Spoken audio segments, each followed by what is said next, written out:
Hello everyone and welcome. My name is Jeff and today we are going to have some fun playing Magic. And the fun thing that we are trying to do today is we are playing a deck that I have called Elvish Lands. And so with this, if you have a better name, I do have a poll up in the top right there. Choose whatever name you think is the best, because I always come up with several of these names for these decks. But if you have one that's even better than those, put it in the comments down below, and I will pin the best comment that I have in there. But let's go ahead and see if we can come up with some good names for these janky decks. And with this deck in particular, I actually built this one quite a while ago, and I've been trying to do a video on it, but I kept not feeling like it was good enough. But I figured, you know what, let's go ahead and get it out there and let's play the game, because I have like semi-success sometimes where I do really well, and then other times it's just does terrible. So I'm not sure if I'm going to play a ton of games for this one. I might just kind of go over it more in this video here and show it off, and then only play a couple games. Part of the reason I'm doing that too, this is going to be kind of one where I'm just kind of talking to you guys for a little bit, because just so you guys know what's happening in my life, I actually have had quite a few changes come up. So I'm actually working 2 jobs and doing this as well. I have a baby that is coming within a month, at least for the due date, and there's super exciting things happening in my life, but it also gives me not that much time. Luckily, I love doing this kind of stuff, and I would do it, you know, as my hobby, and so it is my hobby right now. And so I'm going to keep going, but I won't necessarily have the time to put into every single video. So I might do a couple of these shorter videos, we'll see if this actually ends up being a short one or a long one. But anyway, I just want to let you guys kind of know where I'm at. Hopefully you guys can at least kind of support me with the decisions I'm making in life, everything like that, because I love bringing this kind of content to you guys, and I hope that you can understand when I can't do everything every single time. All right, so let's get into this deck. So Elvish Lands. First off, what this deck was all about is I wanted to build a Sylvan Awakening deck, and I was trying to think of, all right, the whole point of Sylvan Awakening is, just so you guys know, it's a 3-mana sorcery, 2 and a green, and until your next turn, all lands you control become 2/2 elemental creatures with reach, indestructible, and haste. They're still lands. So a couple things I really like with this. First off, you know, I like that it has haste, so you can bring in some more lands onto your turn that turn, play Sylvan Awakening, and they can attack in. So that's cool. The other thing too, they do become elementals, and I did do another deck where I was kind of playing around this a little bit and actually did elemental tribal, so go check out that video. Really fun, and I actually made these 2/2s become like 3/3s or something like that and start attacking in as well. But really what we're trying to do is just get the full effect and be swinging in for lethal with this, and the way we're going to do that is try to get out tons of different lands, but at the same time kind of build in a way that we're not so reliant on drawing into these 3 cards that we have in our deck, that, you know, we can still win without it. And so that's why we're adding in the Elvish side of everything, and which works really well because the elves just happen to do a lot of land synergies, and not only that, but they also add a lot of mana as well. So that's the one downside too with Sylvan Awakening, is if you're not playing mana dorks, not playing things that produce mana, you have to tap 3 lands to do this, and you lose out on 6 power that you're creating. Where if you have 3 Llanowar Elves, you know, you might lose out on, you know, the 3 power that they might swing in with, but Llanowar Elves wouldn't be indestructible, you know, anything like that. And so ultimately that's what we're trying to do, is we're trying to tap down with our elves, with also some other synergies that we have, where we're just kind of create as many land triggers as we can. So we have a few little things in here. I was trying to play the Scape Shift a little bit within this, you know, Tatyova, all that ability of just drawing in the cards, trying to draw into our Sylvan Awakening. Hadana's Climb, because it can turn into a land, but at the same time it works well with all of our elves. And so that's what we're trying to do. We're kind of playing a little bit Elvish Tribal, a little bit Lands Matter, and a little bit, you know, just straight up Sylvan Awakening. And so by mixing all of these things together, I feel like it just creates a little bit more reliability on that something good is going to happen within the deck. And that's the kind of thing I like to play. It's where it's like, okay, I'm not necessarily going all in on one thing, but we know that one of these things will happen, you know, most likely. And a lot of times you can pull out wins, and you can do pretty well by playing that way. It's not the best way if you're trying to go fully competitive, but I'm trying to show you guys kind of what we're doing there. So anyway, let's go ahead and get into the gameplay, and we'll talk about it a little bit more as we're going. So wish me luck. Here we go. Alright, so here we are in Arena Standard, and we are playing game number 1. of Elvish lands. Let's see how this goes. Opponent's going first. Hey, we got lands, we have creatures. We are good to go. So we'll keep this. The one thing that I want to bring into this is probably like a Multani. I was trying to fit it in, but I was going more along the Elves theme instead. But yeah, anyway, so Evolving Wilds, we'll bring this out. We'll go ahead and crack it now, and we will grab a blue source. Want to make sure we have one of those. Not playing a ton of them, really. And we don't necessarily need it all the time. Against this deck, we may be needing it, though.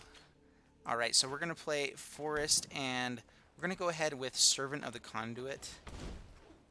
And pass the turn. Opponent plays a Swamp and Aerial Responder. Alright, so they're going to be gaining life, making the Ajani's Pridemate bigger. Swinging in. I could trade here with the Vanguard, but they're going to be gaining life. Ah, man, that's another trigger, though. We're going to say no blockers. I'm not sure how long we can survive with what's going on here on board, but we're going to try it out. So Forest, we could go for Hadana's Climb just to kind of create a bigger servant there. They can then only swing in for, well, 6 next turn. Oh, man, that's rough. That is all sorts of rough. Man, opponent has just had, like, the perfect start, and I don't really know what to do here. We actually drew a lot of the stuff we want, but we're on the draw against a pretty aggressive start here. So let's... Oh, man. I guess Clancaller does the same thing. Hadana's Climb, we can get to flipping it a little quicker, though, which is another land for us. Let's go ahead and throw down Hadana's Climb here. Make the Servant bigger. No attackers. Opponent plays Isolated Chapel, another Aerial Responder. Aerial Responder is such a great card. Yep, swings in. Yep, no blockers. He's going to become a 5/5. I don't know if there's any way out of this, guys. Alright, Forest is not bad there. So we at least have the Skyrider Patrol that we can have up here. Alright, so Skyrider Patrol... Oh, man. We don't actually live next turn if they swing all in. But yeah, they can swing him because they get another counter on Ajani's Pridemate. All they have to do is hit us with... Well, I mean, I guess I can block the Pridemate, but Torment of Scarabs as well. Wow, this is interesting.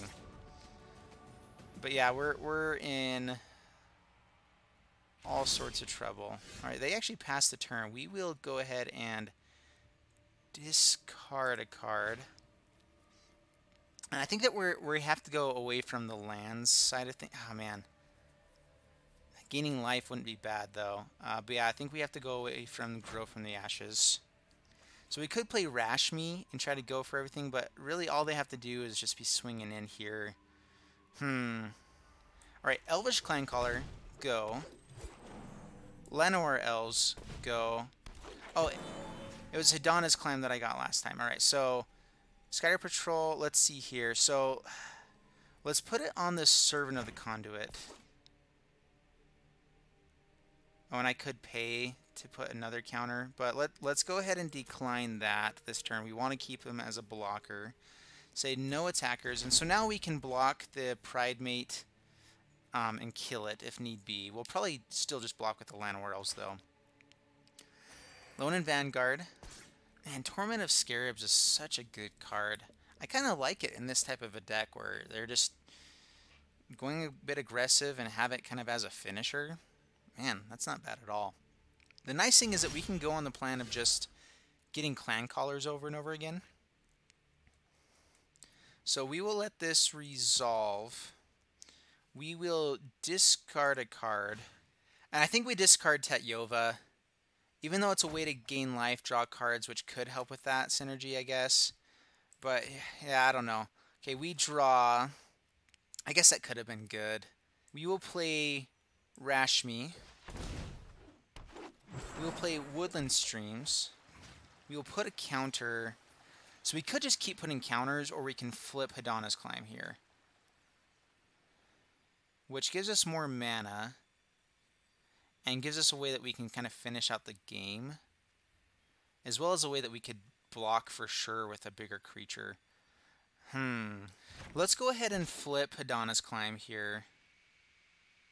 And we will pay blue and a green to put another counter onto, let's see here, onto Rashmi.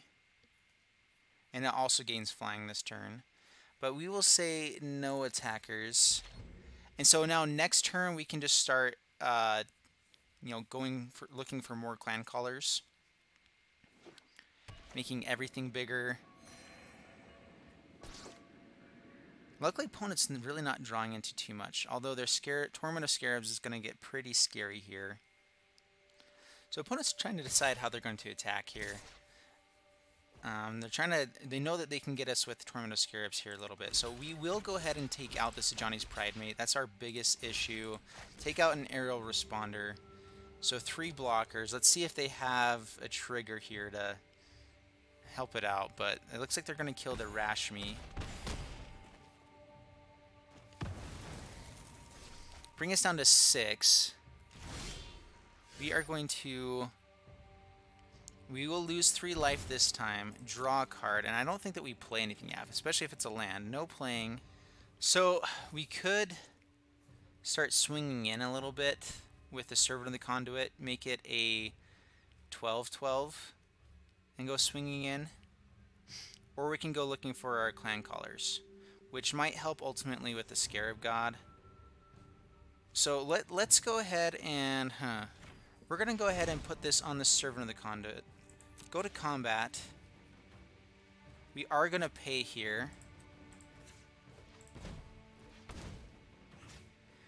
I guess I could have done that afterwards, but let's go ahead and put it onto our...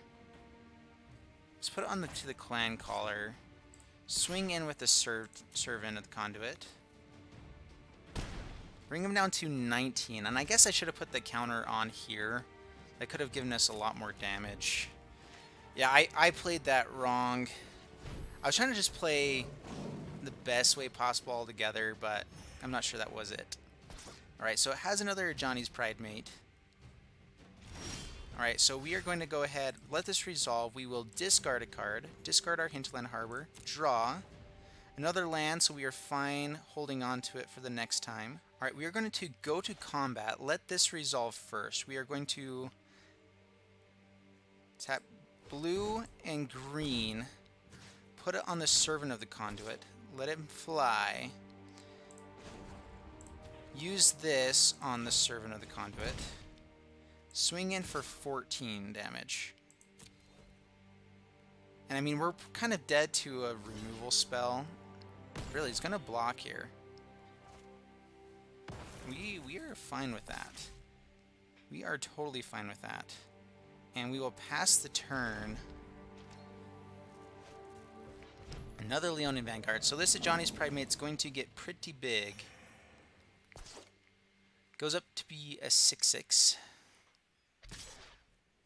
An opponent swings in with a 6-6. And I think we just have to chump block here. I mean, we could kill it. But that's a fairly risky move. We lose out on our Skyrider Patrol.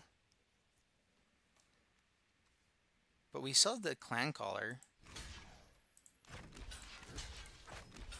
I mean, the Torment of Scarabs is the only reason why this is more risky.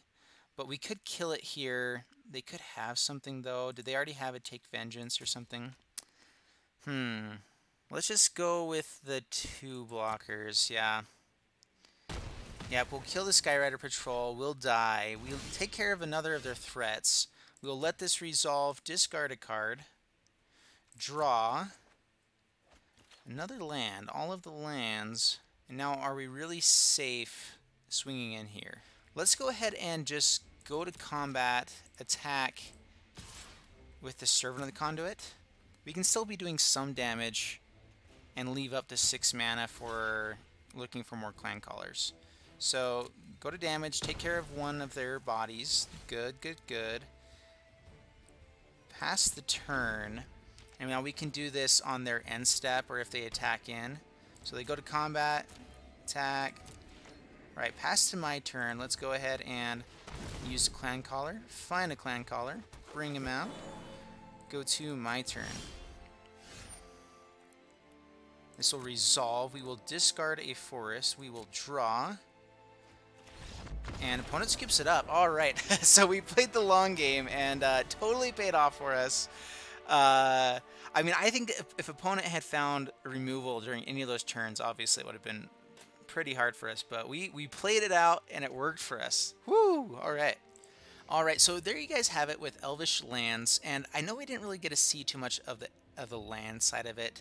But we were, I mean, you saw that I was drawing tons of lands, so I would have loved to draw into a Sylvan Awakening or something like that, because especially with the indestructible lands, anything like that, first off, I could then, I mean, one thing is just that would have had some sort of blockers and I would have been able to attack a little more aggressively, even if it was only for a turn. It's still useful to gain that extra turn of value. Scape Shift I really like, especially with Tatyova, because you can just, you know, you can draw 7 cards. I really, that is the one thing that I love as just a combo, is you can gain 7 life, draw 4 cards for 4 mana, or 7, 5 at least, maybe 6 if you have a Tatyova out. And so anyway, it's just so much fun. I really like the Scape Shift in the format. I think it works great with Tatyova, and I really need to do a video just along Scape Shift, Tatyova, and Multani, because I think that is actually pretty powerful and pretty fun. All right, but that is it for me today. Hope you guys enjoyed the video. If you did like the video, subscribe if you haven't already. Leave a comment down below with maybe some changes or things you would do differently, and we will see you guys in the next video. Bye-bye.